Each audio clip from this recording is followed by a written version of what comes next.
En esta segunda parte veremos características distintivas del tratamiento del tromboembolismo de pulmón.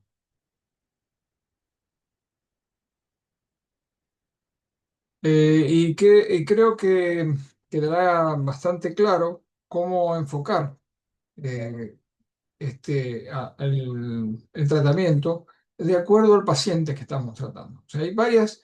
La característica de la clasificación nueva es tratar de ubicarnos y orientarnos acerca de las distintas variantes que podemos encontrar y cómo aplicar los distintos tratamientos que son evidentemente muy efectivos. Inicialmente voy a comenzar recordándoles que existen dentro de los anticoagulantes de uso habitual los que se usan por vía parenteral, básicamente la clásica heparina no fraccionada, que necesita una bomba de infusión. Se comienza con un bolo de heparina de 80 unidades kilo y se sigue con 18 unidades kilo y se va ajustando de acuerdo al valor del TTPK. Esto es complicado, es complejo, requiere un buen laboratorio, requiere experiencia en el manejo de la bomba eh, y es muy, muy lábil, muy variable en cuanto a la dosis que uno debe utilizar. Menciono que la profilaxis se hace por vía subcutánea con 5.000 unidades de heparina no fraccionada cada 8 horas, esquema que se sigue utilizando en algunos lugares. Además, dentro de las drogas de uso parenteral, tenemos como tratamiento la heparina de bajo peso molecular, claramente la más utilizada en este aspecto. Se utiliza subcutáneo y se administra cuando es como tratamiento cada 12 horas, de acuerdo a la dosis correspondiente, y cuando es profilaxis cada 24 horas. Y tenemos como alternativa el Fondaparinux, que también se usa subcutáneo para pacientes que desarrollan trombocitopenia inducida por heparina. ¿Mm? Un evento poco frecuente, pero grave, ya que produce no solamente hemorragia, sino que produce trombosis también.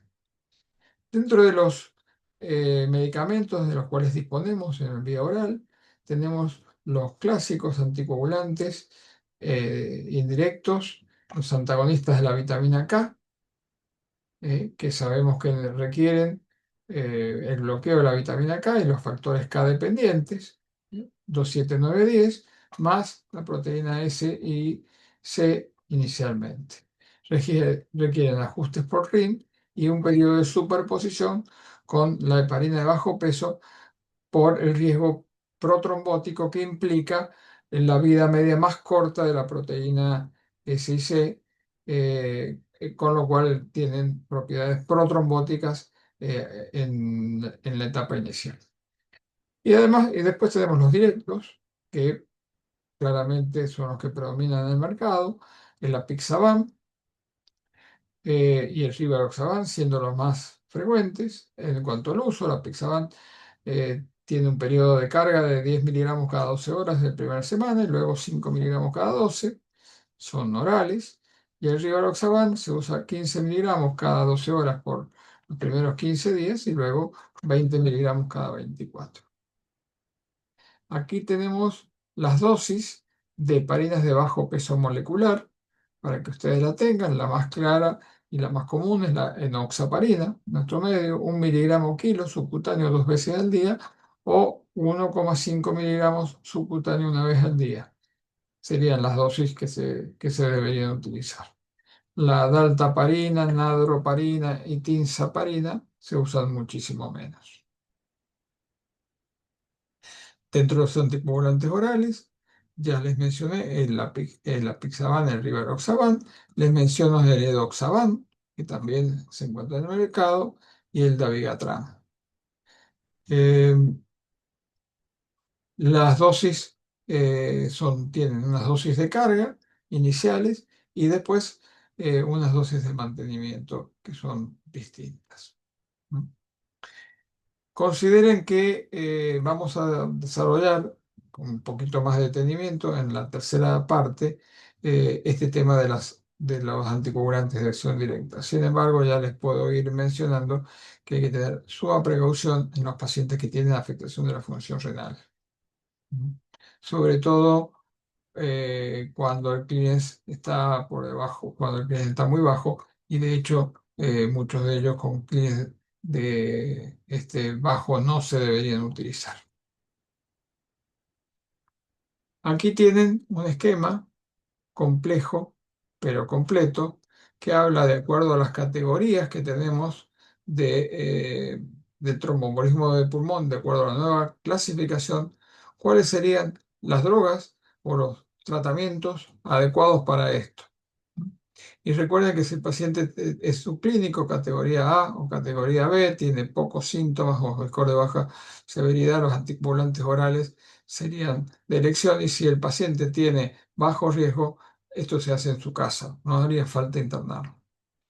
En la categoría C, en adelante, ya uno podría utilizar heparina de bajo peso como tratamiento y debería evaluar la presencia de afectación cardíaca, o sea, repercusión del tromboembolismo de pulmón a partir de biomarcadores y la medición del lactato y la evaluación de la función del ventrículo derecho eh, por tomografía o ecocardiograma Doppler. ¿Mm? Esto permitiría el cambio de la medicación y la indicación de la heparina bajo peso después con el periodo de superposición. Y si el paciente ya está más grave, o sea, tenemos categoría D, de uno de 2 o E1 de 2, el tratamiento también cambia, porque, bueno, además de usar vasopresores e inotrópicos, debería pensar en trombolíticos. Y los trombolíticos eh, que pueden tener riesgo de sangrado, y si el paciente tiene un riesgo inaceptable de sangrado, tendría que usar la embolectomía, alguna de las técnicas de embolectomía por catéter en forma sistémica y en forma local. Esto sería como un esquema general. Aquí lo tienen desarrollado de otra forma. Las categorías A y B se tratan con anticoagulantes orales directos y podrían ser tratados ambulatorios si utilizamos los criterios PESI o ESTIA.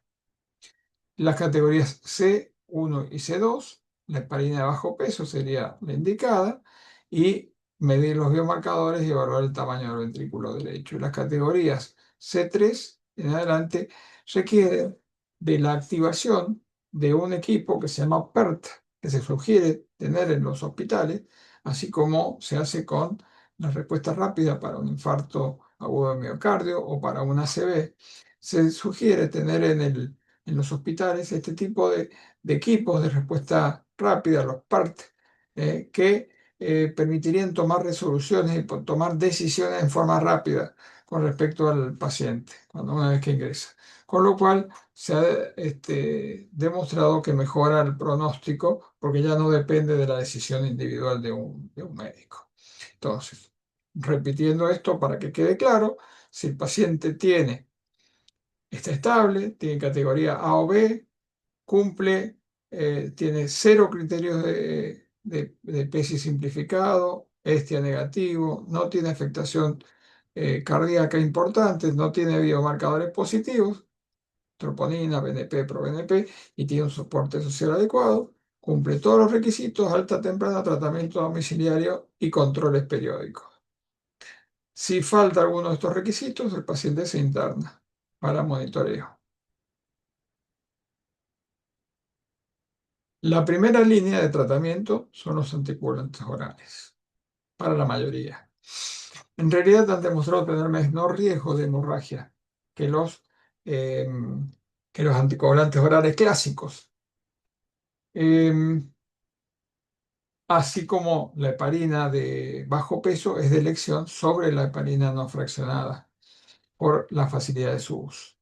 Las contraindicaciones críticas de los anticoagulantes orales, y esto es importante, muy importante, el embarazo y la lactancia, porque cruzan la placenta de la leche materna, el síndrome de antifosfolípido, donde no han demostrado ser superiores a los anticoagulantes de acción directa, de acción indirecta, o sea, eh, inhibidores de vitamina K, y en insuficiencia renal severa.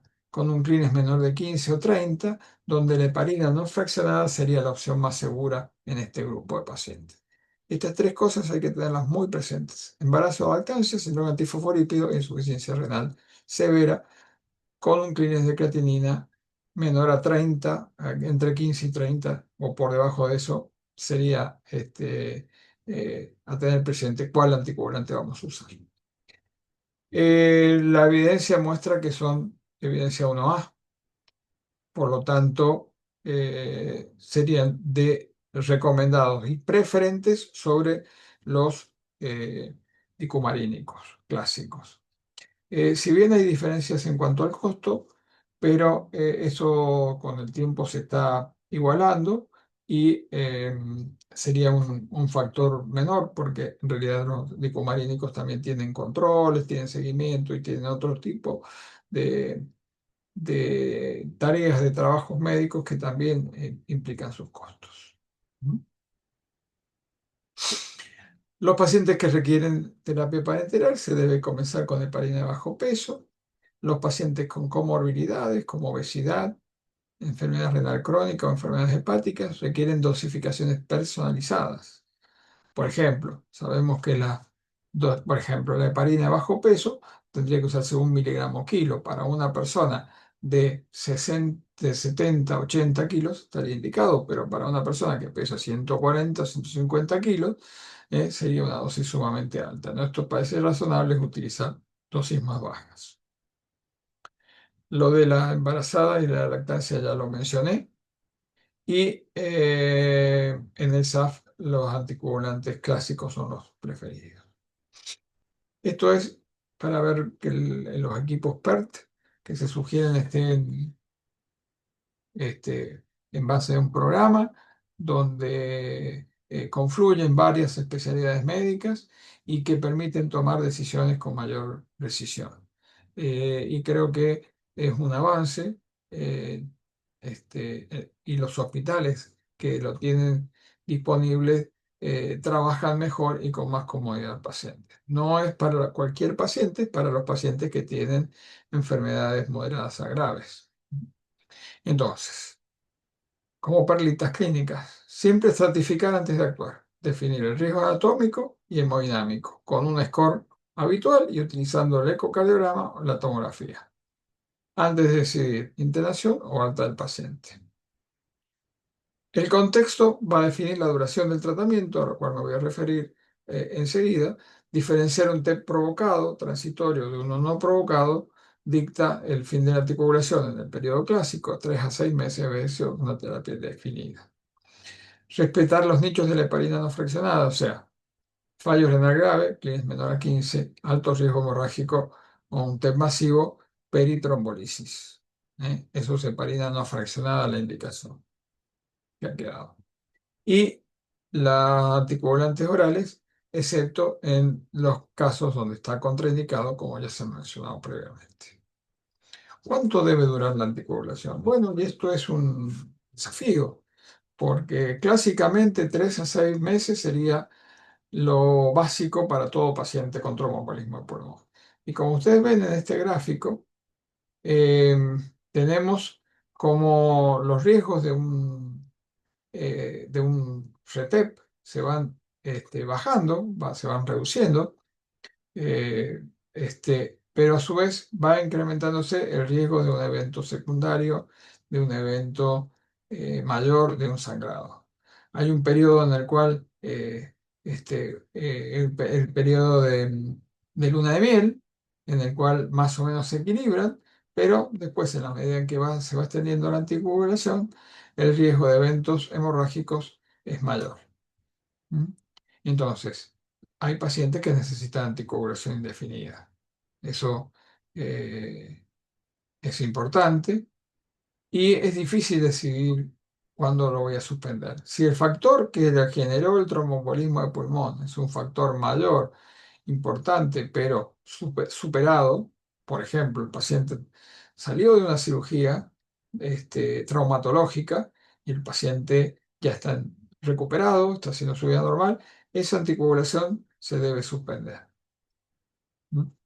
Y cuando uno usa anticoagulantes de acción directa y tiene que mantener la dosis por encima de los 6 meses, la dosis debe recomendarse, porque debe reducirse, porque esto reduce el riesgo de sangrado. Obviamente que hay que discutir este punto con el hematólogo, pero hay que tener presente que existen trabajos que hablan que después de los 6 meses se puede bajar la dosis y eso disminuye el riesgo de sangrado con los anticoagulantes orales clásicos. ¿Mm? Acá ustedes ven en este gráfico como, bueno, claramente los 3 meses sería un punto de corte importante, punto de inflexión. La mayoría de los pacientes de nuestro medio están 6 meses. Y acá ustedes ven en este análisis sobre casi 3.000 pacientes de 7 trials, donde la probabilidad de recurrencia se va reduciendo en la medida en que uno va bajando la anticoagulación o va manteniendo la anticoagulación. Noten ustedes que el verde, eh, 6 meses sería el punto más o menos óptimo. Ahora, la anticoagulación será indefinida si según algunos factores. El dímero D, al mes de suspender la anticoagulación alto, no está totalmente aceptado, pero podría ser un dato que favorece el tratamiento indefinido. Los pacientes que han tenido un TEP de alto riesgo o intermedio alto, es decir, que eh, los grupos de la clasificación nueva, que serían el C, el D y el E, sobre todo estos dos últimos. ¿Mm? La gravedad de la presentación favorece el tratamiento indefinido. Los pacientes que tienen hipertensión pulmonar persistente, hipertensión pulmonar tromboembólica crónica, tratamiento anticoagulante de por vida, o que tienen obstrucción del lecho vascular eh, sin haber desarrollado hipertensión pulmonar. Esto se llama enfermedad pulmonar postromboembólica, sin hipertensión pulmonar. Y esto también necesita anticoagulación en forma indefinida. En conclusión, si tenemos un primer episodio de tromboembolismo sin factores de riesgo reversibles, el tratamiento eh, se debe continuar, además de los 3 a 6 meses iniciales. Si tiene un factor de riesgo reversible importante, suspender después de los 3 a 6 meses solucionado ese factor. Y si el factor de riesgo es persistente, hay que continuar la anticoagulación. ¿Mm? En estas circunstancias, los anticoagulantes directos serían de elección.